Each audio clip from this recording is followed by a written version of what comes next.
It's a beautiful morning. It's an incredible day in Maine, and we are so delighted to have brought all of us together for an event I believe will have historical significance. We begin by identifying you, right? Saying you are the systems innovators. The future is here and it is in your hands. We are to be an innovative lab site for the Partnership for Next Generation Learning.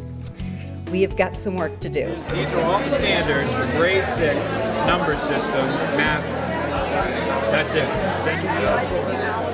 Actually have scheduling more design where kids that want that particular course, again, the school day may extend. Well, nurses call them frequent flyers.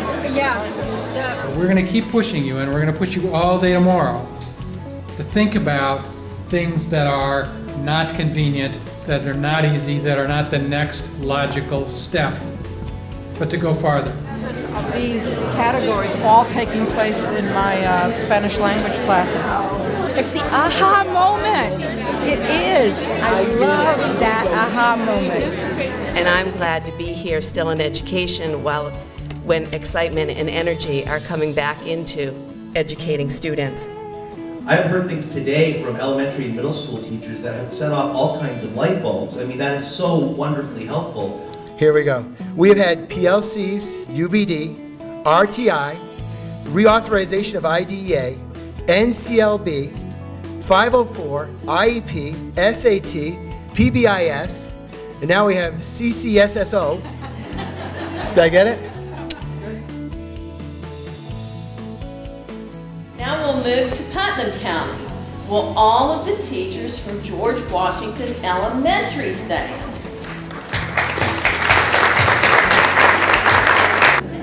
I'm so glad everyone is so enthusiastic. This is great work and a great opportunity. I'm glad I got to experience this before I got too old to enjoy it. This is the time to get rid of the notion that we're going to drive education by meeting adequate year requirements.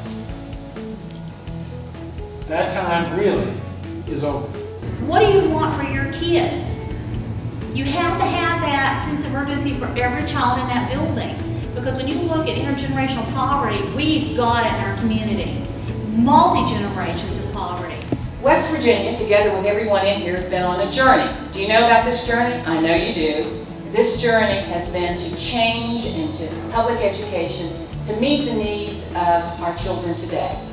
And one of the things that we had to do first was to change the foundation and to be able to come together as educators, as stakeholders, and say, you know, it's just not working for all of our children, and we have to make some fundamental, foundational changes.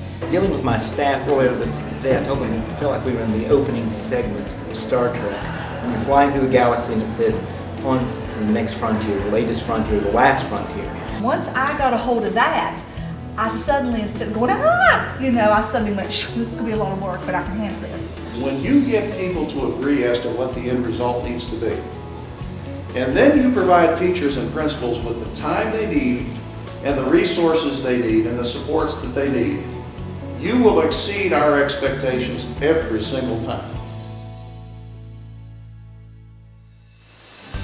This is new and different. This isn't about an initiative. It's not about a program. It truly is about creating systems and the way that we just even consider the work. I know we all have lots of ideas we can talk about these 4 areas, but I go back to this.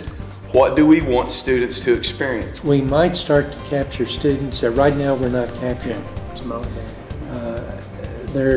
For some reason or other, turned off by the 4 walls that are the traditional school setting. The thrill for me is to think that kids are going to be really excited about learning and that they'll stop feeling a disconnect between real learning and school. We can do this, do it right, and increase accountability scores, and I think that's what the goal should be. We've always demanded this is what you're going to learn, and you're going to learn it at this pace and at this time. This allows us to be creative, but it also allows the students to be creative in their learning. That ability to release ourselves from all the boundaries and consider what we really could do is just amazing. this could be an opportunity for us to show kids that this is not about the test, but it's about their future. I've been in this field since 1995, and this is really the first time we've ever had this type of discussion at this level, to my knowledge, of moving kids forward, finding out what the kid is interested in, as we've all talked around this table, and moving them forward from where they are to where they need to be. Good morning. My name is Tim Gavigan, and I'm the Executive Director of CISA 1. During the next 2 days, we will become education architects, and we will begin to design and build a new education system from the ground up. I guess my question is, to what extent should students have a voice in this process? At what age? And what might the criteria be that you would measure? That's a good question. So what extent should students have a voice in this process? I think students have to have a big voice. I think students need a voice at the table. The interesting message of today is for me really optimism. I'm extremely excited about the work that we've been hearing about this morning. It affirms what we've been embracing in our district for about 5 years now, that charge to transform. First order change is implemented by experts. Second order change is implemented by stakeholders. That we're all a part of this. The idea that the cavalry is not coming. If the work's going to get done, we need to do it. This work really is supporting what we're attempting to do in Kenosha Unified School District, so we are thrilled to be here. This really fits as our vision, but we also realize there's a lot of hurdles to get to the finish line. Now the opportunity to provide curriculum and provide opportunities for our students in an environment that they naturally learn in is extremely exciting, and we're looking forward to the journey. And as we say in Wisconsin, the handwriting is on the cow.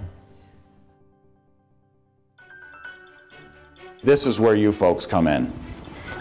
The paradigm of innovation, okay? The secret of the innovation, the secret of the paradigm shift.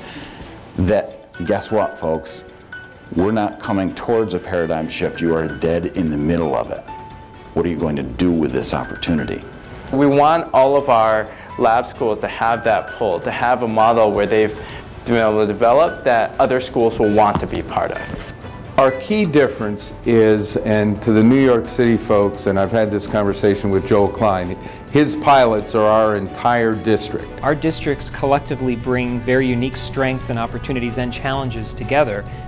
And so our definition of next generation learning is not a large district or small district or suburban, rural, or urban issue. It's all of those. The partnership, when we're able to have this collective voice of both New York City and Kentucky and West Virginia, and these areas and demographics that look very different from New York, I think it really resonates in a much bigger way at a national level, and we'll be able to see much more significant change. So you take an assessment, then the teacher gets automatic feedback. So not only are they doing an activity, but the teacher is now getting data. I could see use in social networking as the way to support students through that process, because they're already doing that. If you learned how to reorganize your materials to support what they were doing, you would basically be engaging them in their environment, but gathering the data that you needed to. This organization, this partnership, is going to help us go from vision to mission down to really the intents of what we want to do and the nuts and bolts. We have an opportunity collectively to rethink education.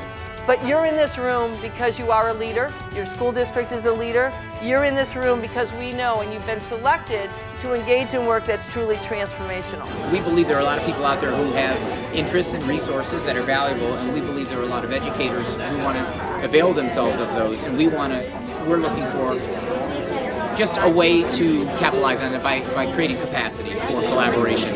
So what if Offered this used in 10 or 20 minutes and did it for every student, not freeze up Rawls and Mrs. B to just be available for other modes of instruction. Just changing our assessments would change how we teach. That could change the structure of the classroom. That's what gets me excited. As I'm watching the presentations and talking with people, you find that no matter what your entry point is, you end up causing and affecting change in all of the areas. So this gives me hope. I'm really excited about it because it's an intentional design. This seems a little more real to me. And what I mean by that is I see a path. So when I look around these three teams, my primary reflection is I have no doubt that I'm looking at the next leadership of K-20 in the state of Ohio. Come on, yeah!